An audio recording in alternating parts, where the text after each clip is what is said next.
The Breakdown, Bristol Rugby's official podcast, built with Callaway Building Supplies, patios, paint, plumbing and so much more, with 5 branches across Bristol and powered by Sam FM. Hello and welcome to another edition of The Breakdown. Here we are in 2018 and our first special guests for this year. Ladies and gentlemen, will you please give a warm breakdown welcome for the one, the only, Mr. Mark Irish and Mr. Sean Marsden. Well, hello boys and welcome to the Sam FM studio. Are you faring well so far this year? Well, we're back into the full swing of things, mate. Nothing's changed for us. So we're full ball with the academy. Everything's sort of building towards the academy league, and we're in the thick of it at the moment. Good. Right. Well, I should first of all introduce you properly. So Mark Irish is the academy forwards coach. For those of you that don't know him, played England under 21s, 146 first team appearances for Bristol in 8 years, but unfortunately hails from Bridgewater. There's always something in the... there's always a fly in the ointment, isn't there? I can't help it. I can't change that one. Can we just go back to that stat? Yeah, of course. No, How many appearances? For Bristol? Yeah. 146 first-team appearances. Can you ask Mark how many league appearances he made for Bristol? Mark, how many league appearances did you make for Bristol? This is a really low blow straight away, being this is 99 down. Oh, what? Shame. What happens when you get 100 games, Ira? What happens? You get a tie. Ooh, like one of these? Oh, seriously. That's seriously. You get one of these?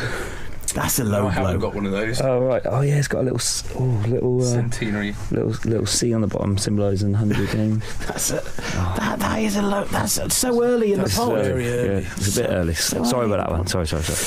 Very good. Well, Sean, let's turn to you, because apparently you were born in Scotland. Ah, jeez, yeah. You had to, that's early. It's early to bring that one out as well. Yeah, unfortunately, I was. I was born up there and lived up there for a couple of years before moving straight back down to Bristol, where I've been ever since. Good. Well, we'll talk more about that a little bit later on.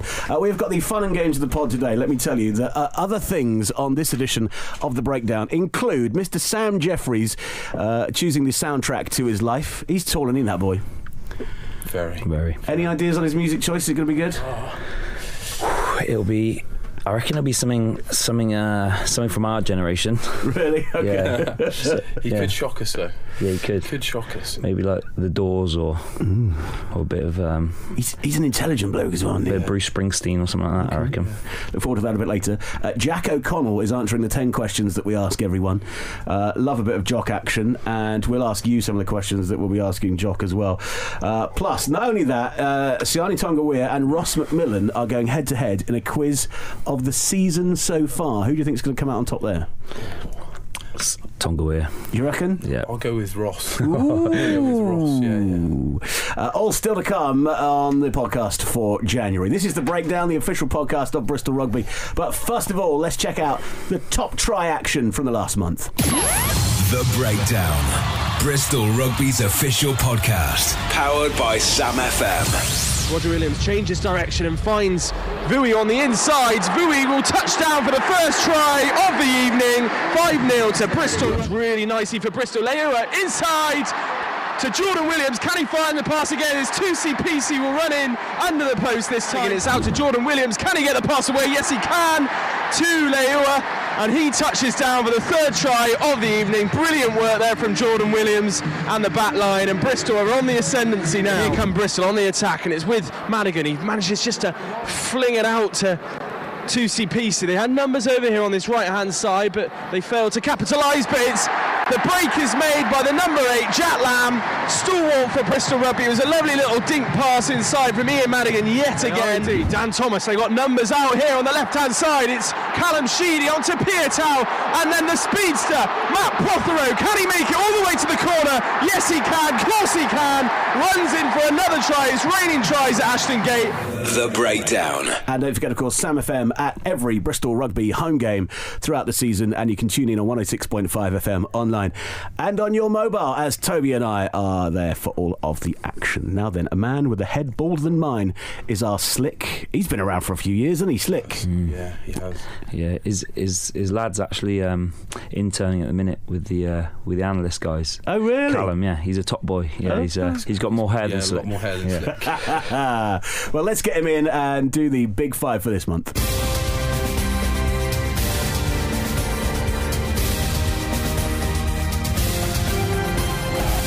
This is The Breakdown, Bristol Rugby's official podcast, powered by Sam FM. Well, that's right, here we are in the tunnel post the Cardiff Blues game, and well, what a result first of all. It is a great result, 68-0 in the B&I Cup. You always like to kind of put a perspective on it, in that we were close to full strength tonight. Cardiff probably pretty much a scratch team, but you've still got to put sides like this away, and some brilliant running from deep, particularly by man of the match Jordan Williams, and some wonderful tries. You always worry when players come off in games like this, and Jack Lamb came off with ice on his knee, so hopefully that's not too bad, but generally, yeah, fantastic display. Right, let's get down to the nuts and bolts of our big five for the month then.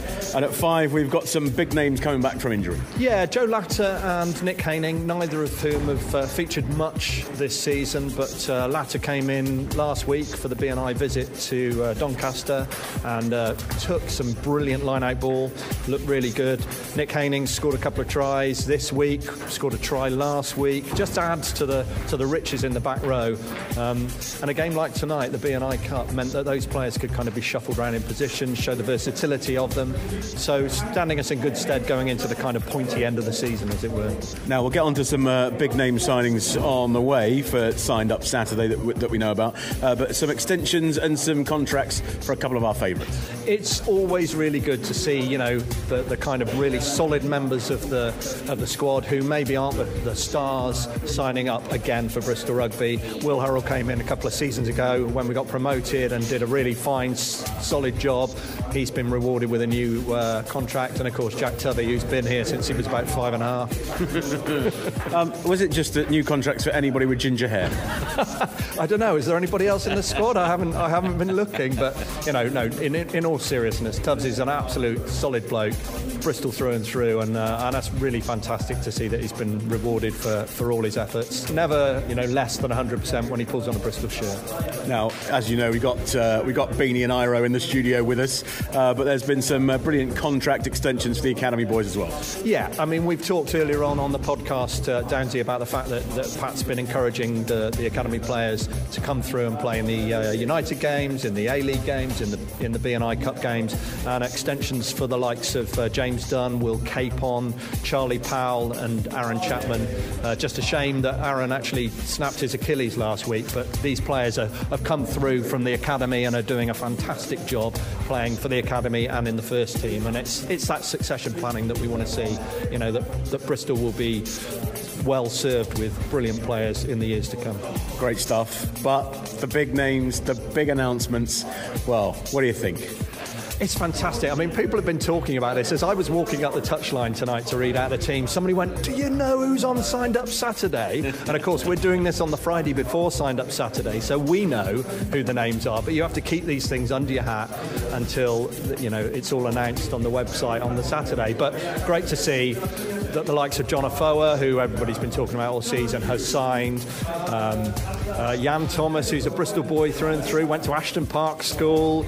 Obviously left Bristol at a young age when he was still an academy player, went to Gloucester, has been to France, and now is coming back as a Bristol player. I'm really excited by the likes of Harry Thacker, hooker from Leicester, who is one of these ball-carrying hookers, swift on his feet and looking like a really good player, but also players that we maybe don't know so much of, but these are real quality signings. South African hooker Sean Moulton coming from Exeter Chiefs, and Nick Sturzacker, who's an Australian scrum half. These will all fit so brilliantly into the squad as it is and take us up the next step and up to the next level, which is exactly what we need. So when people say, you know, are we prepared for our potential at this stage return to the Premiership, you reckon we're ready? Absolutely. All these signings are quality signings, and Pat's gone on record as saying this pyramid system where you've got an international as your first choice, and you've got a really strong Premiership player at second choice, and you've got a promising quality player coming through as third choice in every position across the squad. That's what we want, and that's what we're getting with these signings. And there is Slick with a very slick Big Five. Thank you very much.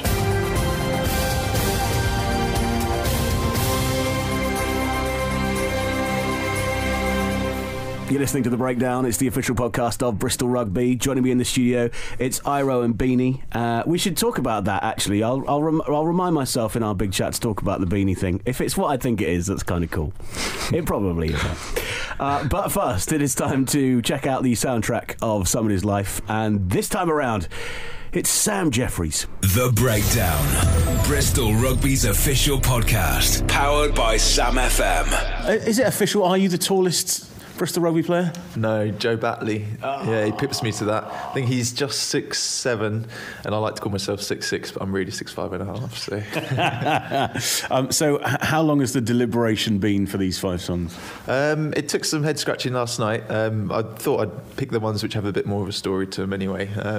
But I always find for me that when I'm listening to music, I always have songs that are kind of quite fresh, and I really like the sound of them. And they're the ones that are hot in your mind. But it's actually the old classics that you think back to, and you think, oh yeah, whenever you hear it again, every time you enjoy it. So I've got some good old ones in there. So okay, right. Sam Jeffries, take us through the soundtrack to your life. What song is appearing at number 1?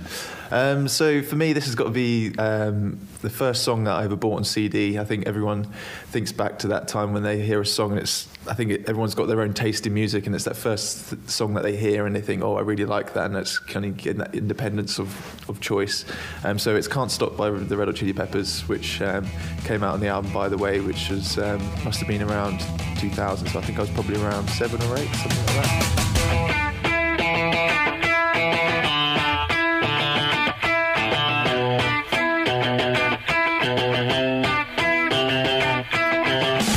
And I immediately became a massive Red Hot Chili Peppers fan. So became obsessed with the bass player Flea and his slapping the bass technique all the time. So he was massive for me. And when I was about that age, I bought a couple of their CDs and then listened to them all through my teenage years. So they helped mould me a bit there. But massive Red Hot Chili Peppers fan.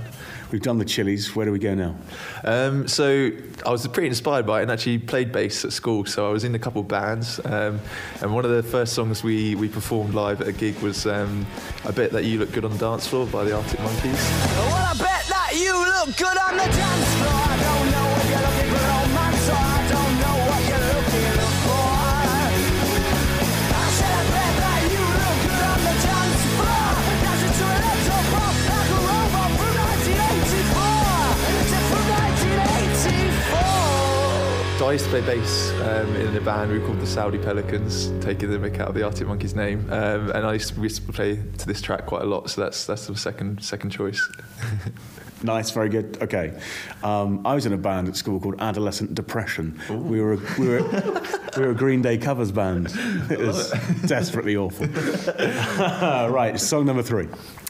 So number 3 for me, this is harks back to my uni days. So here at Bristol, we had quite a bit of a disco theme in our flat, and we used to listen to this song every night before we kind of went out and hit the triangle. So it's George Benson, Give Me the Night, which is a great disco tune for us. So we used to dance along to that. So and then you normally heard it in lounge later in the night anyway. So that's my favourite choice for that one. Whenever I'm falling, you know the spirit of the party starts to come alive until the day dawning. Can throw out all the blues and hit the city lights. Cause there's music in the air and lots of loving everywhere. So give me the night. Very good. We are doing the soundtrack to Sam Jeffries' life on The Breakdown. We're up to song choice number 4. Where do we go now, Sam? So this is a song that my flatmate in Canada, when I was out in Canada for a year, he introduced me to this singer. The guy's called Chet Faker. He's an Australian singer, and the song's called Gold. You gotta know I'm feeling love, made it gold. I'll never love another one, another you. It's gotta be love, I said it. I might as well be in our garden. I said a smell in the air is a dripping rose. You can be the one for me.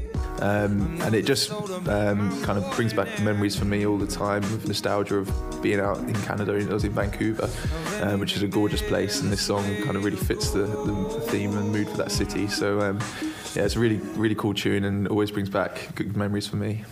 Good stuff. Okay, well, nearly there. Final choice. Where are we going for song number 5? Well, this has got to be a rugby-themed song for me. So quite a few guys listen to music before a game.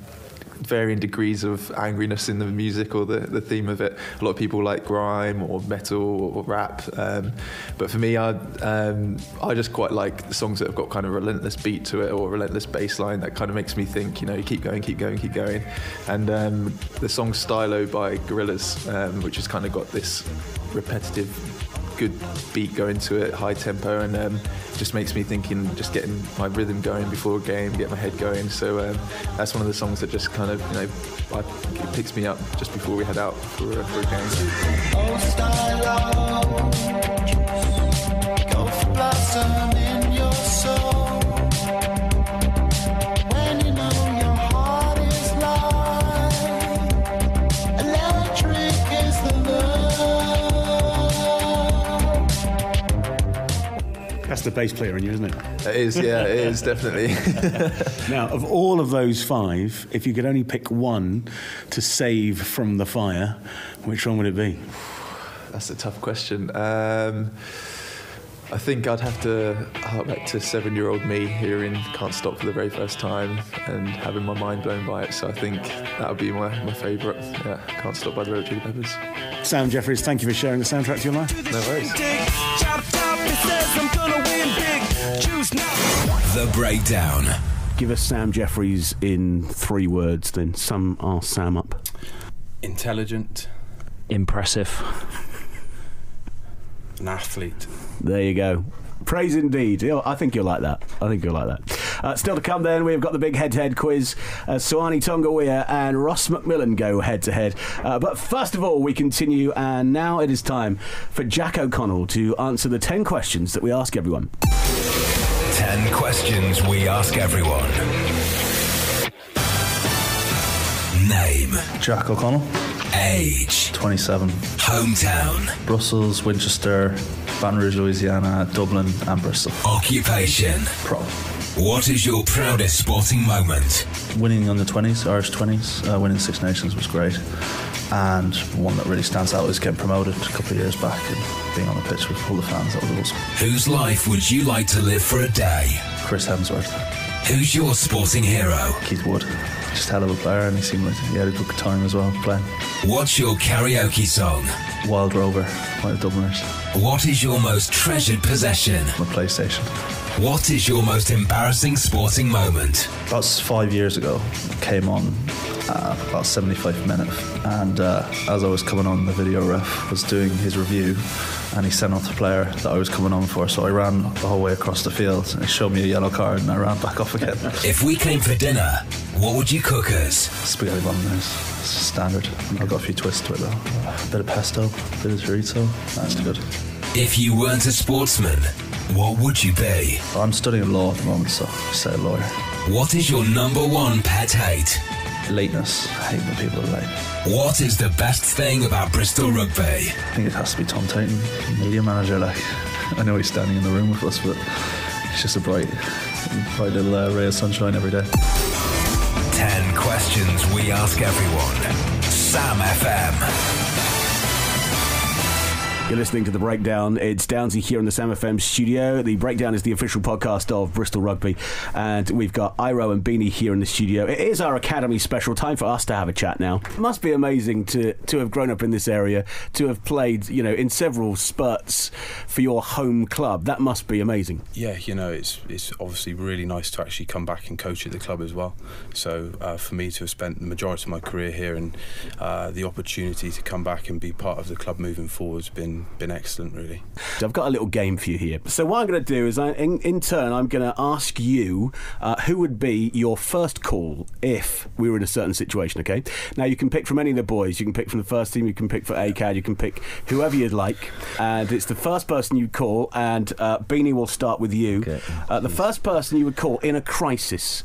If there was a crisis going on, I don't know, maybe there was a plumbing situation going on, or, I don't know, you crash a car. If you were in a crisis, who would you call?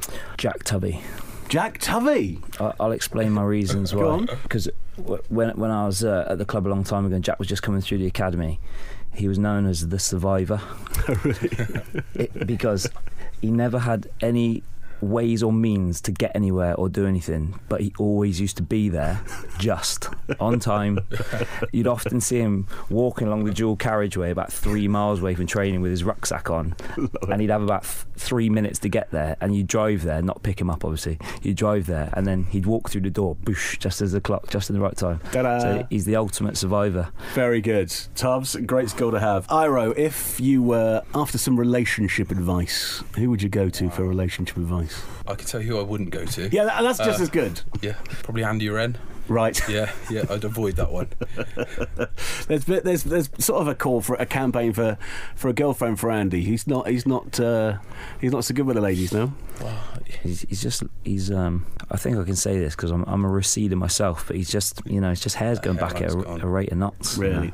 He's going to hate me for saying it, but if there's a shout out for anyone that wants to donate for his hair transplant, I'm sure he'd welcome you with open arms. Who should we go with now?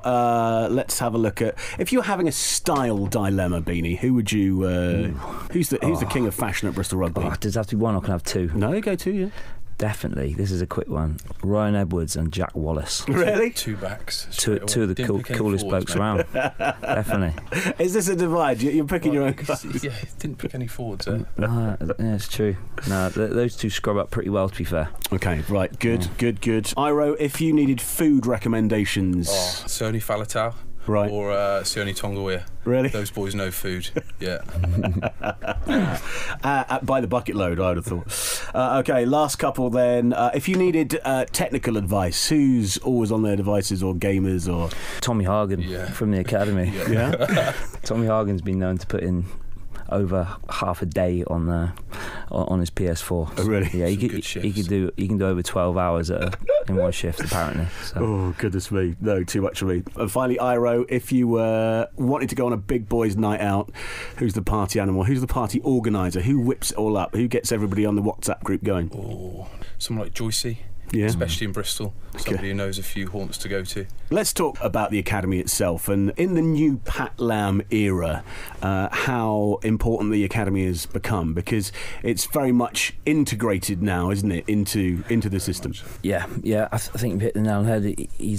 He came in and it was one of the first things he talked about is building the academy and getting Bristolians in the first team shirt playing at Ashton Gate, and certainly from our point of view, that integration's been really evident straight away, and he's if we're ever short of a player, or we need someone to come in at short notice, he's always knocking on the door saying, right, who have we got, who's coming through?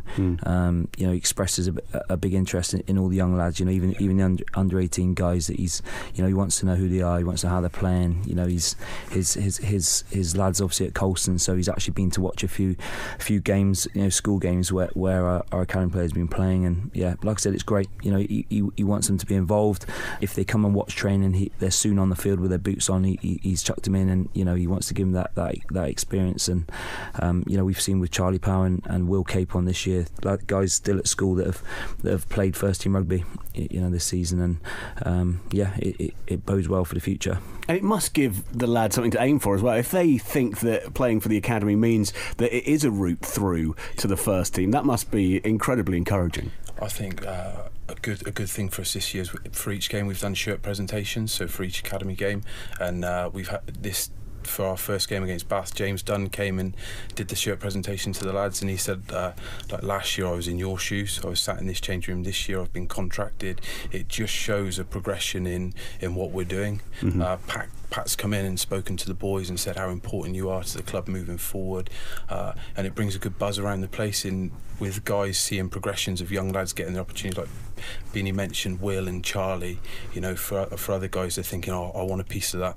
How does it work? If there are some people that want to get involved in the academy, Beanie, how does it work? Do you have to be selected? Can you apply? So it's obviously a big question, but trying just to summarise, we have our academy has a patch, an area that we the schools and the clubs fall into that, and we have DPP centres that are placed around our patch, and they can get nominated. They have to do a nomination form themselves, and they can get referenced by teachers or their club coaches, and those centres are dotted around our area, and I think there's large numbers at each one of those centres. It starts from under 13 and then it goes all the way through to the under 18s, and and then filters into the academy and hopefully into the first team eventually. There is a little bit of action here because, of course, you played together at Bristol and then you coached together at Hartbury and now you're coaching together at Bristol. So you guys,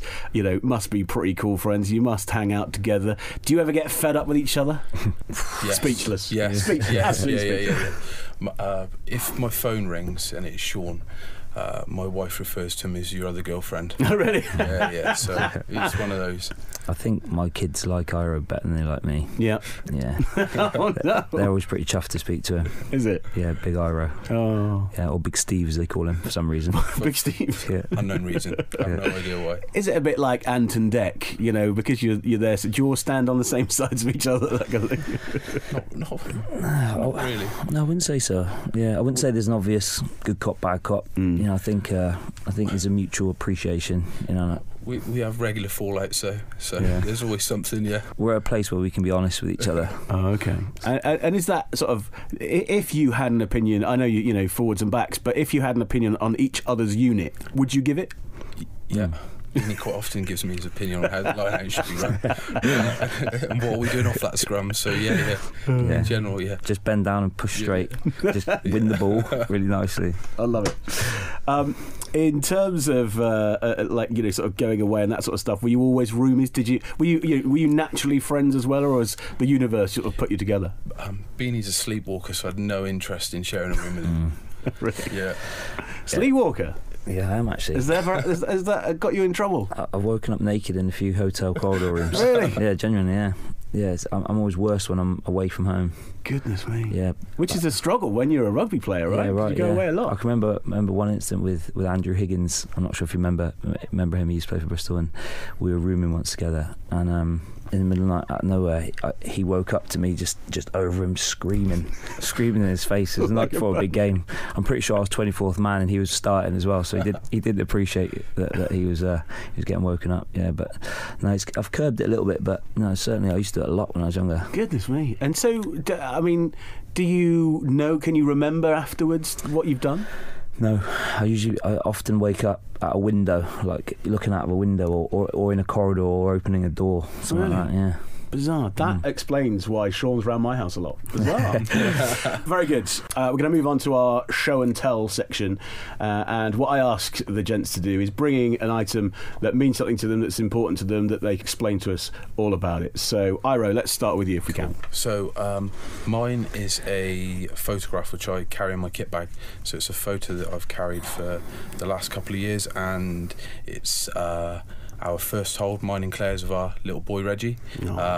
For me, it's a memory which I carry with me. It's something that I put into my kit bag. My kit bag goes everywhere with me. So I just think of it as wherever I go, that photo goes, and he gets to see what he should have seen. Yeah, sure. Because he was taken from you too soon, wasn't he? Yeah. It was. He was born really early, really preterm, and unfortunately, he didn't make it through. He fought his hardest. We got lots of support from everyone. In the time that he was here, he had a massive impact on us in the 117 days, and it's a memory that we want to always remember. And Reggie going with you everywhere in your kit bag is always someone there by your side. Yeah, exactly. So I just think wherever I go, my kit bag's with me. I take it with me, and it's always there if I need to look at it. Sure. Not that you can ever say that anything good comes from these things, but you have done some work for charity and actually been able to help other parents in a similar situation, haven't you? So, been really fortunate that the Bristol Wanderers really supported the Bliss charity last year, and then Tom Vo also put together Project Parent with his partner Christina, which has been marvellous this year. So that supported Southmead NICU, so parents that were in the hospital over Christmas got given a gift box, something to support them whilst they were going through a difficult time, a difficult stay.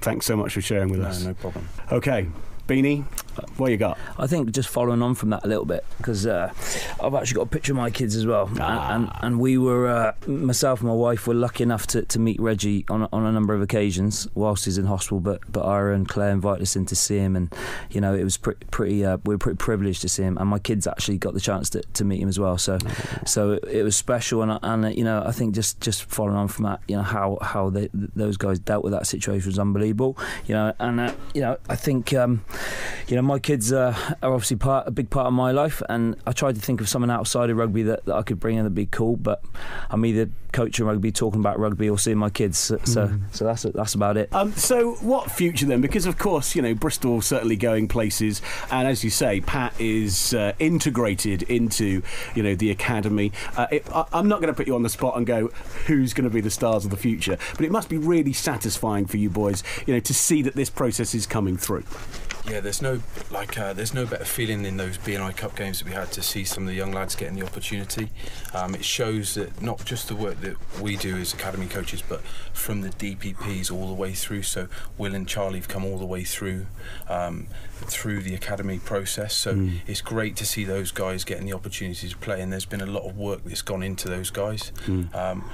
Hopefully we can produce a few more guys that turn into regular first team players at the club. The challenge is how many can we produce. With Pat wanting Bristolians in the team, wanting English qualified players, it's a massive challenge for us as coaches. Puts us under some great pressure to see how many we can actually get through.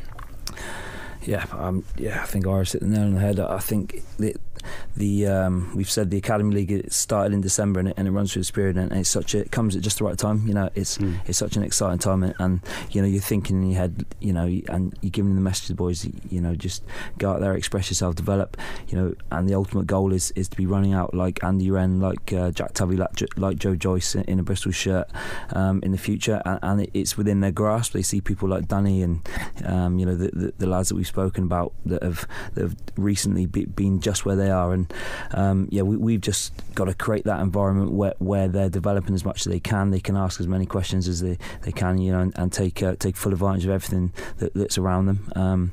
You know, we've got an unbelievable boss, Mike Hall, that's got you know, is very experienced, and he's been in the job a long time. You know, him and Gary Townsend, you know, they're very experienced, and they give Monaro, you know, a long leash to go out and do what we want on the field, you know, and they coordinate from the back, and you know, we're pretty privileged to have the jobs that we have, and I know everyone always says it, but seeing those Bristolians run out, you know, and get starts and play in the Premiership or this year in the Championship is exactly what we want to see, and we need to keep developing that and getting more and more Bristolians playing alongside the likes of Charles Peartow and you know, and those guys. Long may that continue. The first time I ever met Mr. Hall, your boss, was when I was standing in for Slick on one occasion, and you know, being on the radio and whatever, microphone in my hand, there was at half time a picture presentation with a big check, and the first time I ever met Mike was as we were all lined up for the picture. He was slowly edging me out of the picture, going, "We don't want you in this picture, pal. You're not on the radio now." And that was my first experience. Hi, Mr. Hall. So I've always felt like, you know, the teacher sort of pupil scenario with him. Yeah. But no, good luck. Who in their role as coach here has given the best team talk you've ever seen? Oh, wow. That's a big question. Ira? The best team. I love the way that Beanie just palmed that off on Ira. Yeah, that's the usual thing. This is their relationship here. Yeah. Beanie does that when we lose a game. He's like, "All right, you lead this one. you lead this one." Best team talks. It really is. Bob Dwyer gave a few classics back in the day. Oh, okay. I can remember him booting a few tables. Really? Yeah. Like a Fergie hairdryer. Yeah. He was. In all seriousness, he had a lot of experience. I was young at the time, and he'd obviously coached the Wallabies, and I remember that he certainly held the room, and he got loud at the right times, but he was quite cool, calm, and collected at other times. Ira, you must have some good memories. I can remember a good half-time when Richard Hill was here as a coach, and it was a United game against Oxford University, and we'd picked a really strong team, and we were getting hammered by a young Oxford Uni team. Do you play in that, Billy? Yeah. And Richard Hill pulled all the senior players off and put a load of lads on that weren't part of the environment, and there's a table in the middle of it, isn't there, the changing room, and he literally took all the water bottles out, went absolutely wild. It was like we were in a World Cup final or something like that. Yeah, it was entertaining. Oh, brilliant. Dan Marsh says, 2 legends, great coaches. Thank you very much for all the hard work you've both done. Thank you, Marshy. From Avonmouth, that is, isn't it? Oh, is that Marshy? Good lad, Marshy. Well, as ever, I could talk to you for ages, but our time is up for now. We'll come back to you boys in just a second. But first of all, though, it's time to go head to head. Who knows the most about the season so far? Is it Tonga Weir or is it Macmillan? It's time to find out in our head-to-head quiz. The Breakdown, Bristol Rugby's official podcast, built with Callaway Building Supplies. 5 branches in Bristol, open to trade and DIY, and powered by Sam FM.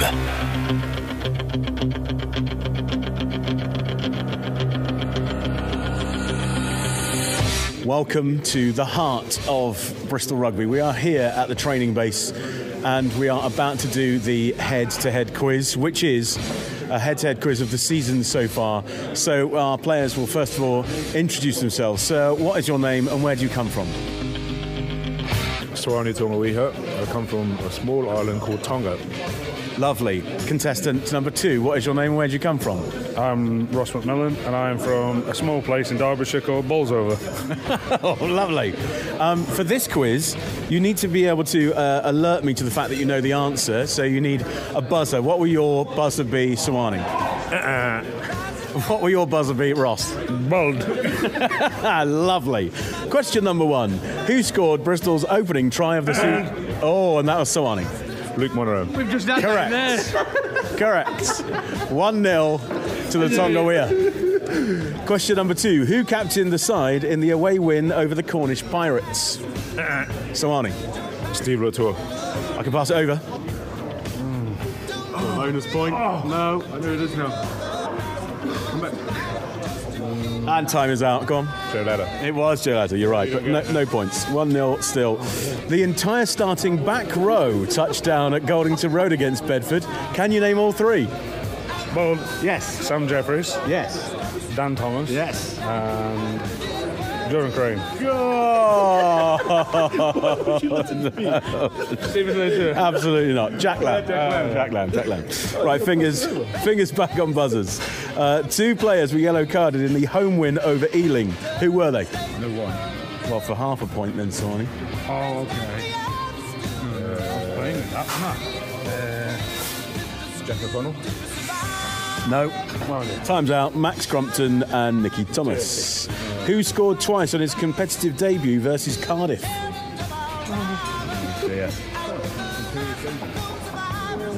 No. Aaron Chapman. Which player scored a hat-trick away at Jersey? Yes, Ross. Roddy Williams. Is the correct answer. It's 1-1 as we go into the final 3 questions. Bristol have scored a drop goal this season, only one. Who was it against, please? Or a bonus point for who scored it? It was Madigan. Oh, no. So, Arnie, the entire question to you. So, the drop goal, who was it against? You can get 2 points for this. Who was it against and who scored it? Don't look at him. London Scottish? No. Rotherham, and it was Sheedy. Oh. Right, final 2. It's 1-1. All to play for. Jason Harris-Wright has scored a brace on 3 occasions. Which of these teams did he not score 2 tries against? Nottingham, Bedford or Yorkshire? Well, Yorkshire. Is right! Macmillan takes the lead. Right then, so you can draw this. If you don't get this, Arnie, then Ross is the winner. Bristol clinched a last-minute bonus try away at Doncaster. Who scored the try? Arnie? Alapati Lewa. It was Alapati Lewa. And so we reach a head-to-head draw with 2 points each. He's older, he can have it. Oh, he's conceded the winner, ladies and gentlemen. Sawani Tonga Huia!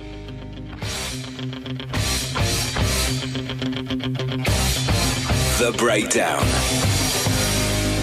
Welcome back to the Breakdown Studio. It's down to here at Sam FM with Sean Marsden and Mark Irish. Now, I had the pleasure of spending an hour or so with Stu Powell. Now, for those of you who don't know Stu Powell, he is part of the analyst team. In fact, he's head of the analyst team. I don't know what his exact job title is, but he's very important.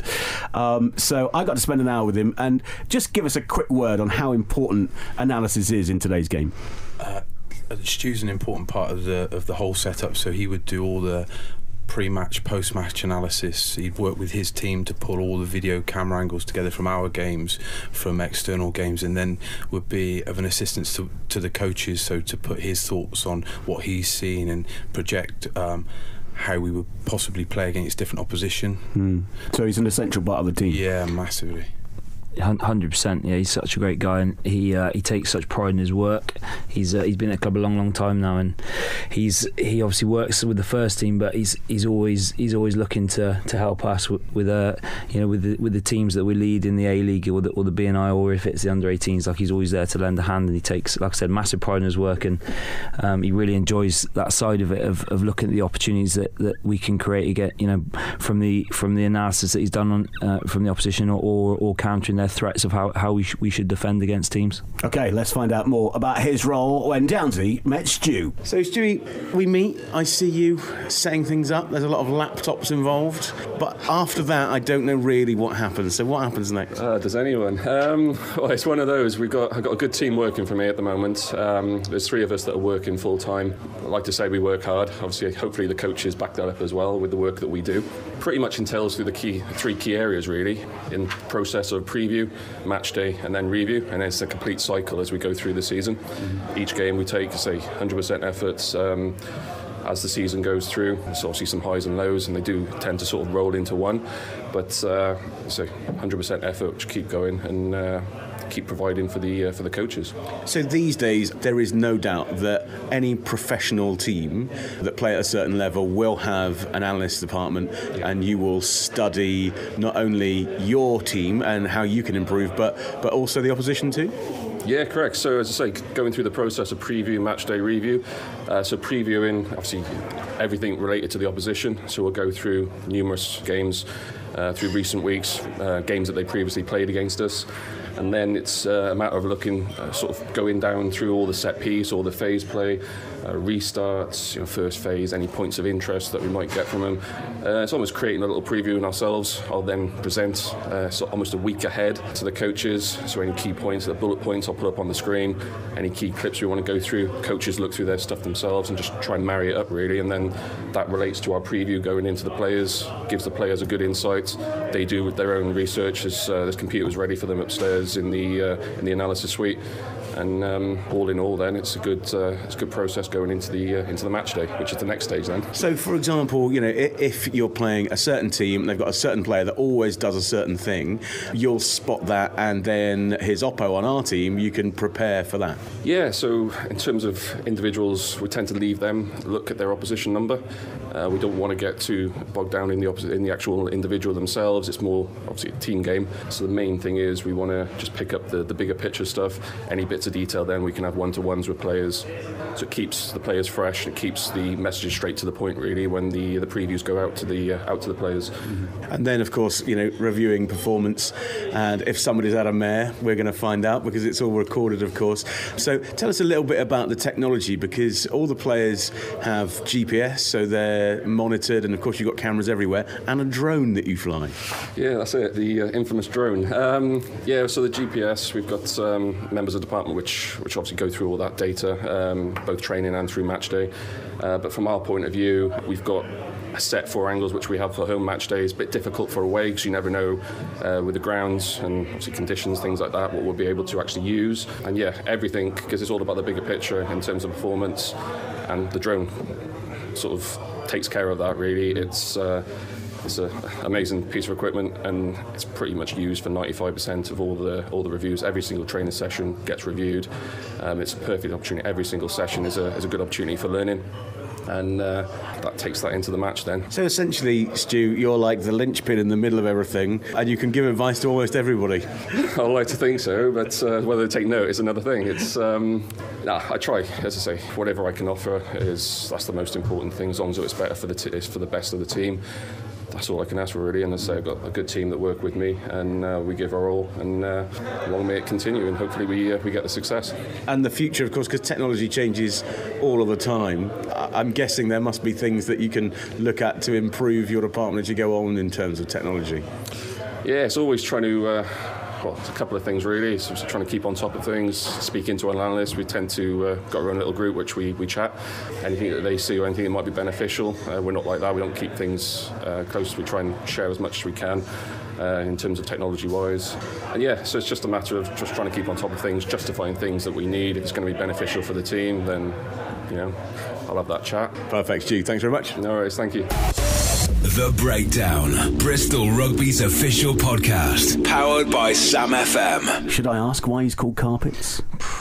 It'll probably be obvious. He might not be able to get through the door. His arms are so wide, and he'll be all right in the automatic one at the front. Yeah. This one, I don't know, into the studio. He's back in training after Christmas as well, so he's just getting bigger and bigger by the day. You could well have run down here. Well, listen, chaps, it's been an absolute pleasure to have you. What fun! I wish you all the very best of luck for the future. I'm sure lots of eyes will be on the boys that are coming through the academy and some stars of the future. But Sean and Mark, thank you so much. Cheers, thank you. Thanks for having us. The Breakdown, Bristol Rugby's official podcast, built with Callaway Building Supplies, helping you build since 1982, with 5 branches across Bristol, and powered by Sam FM.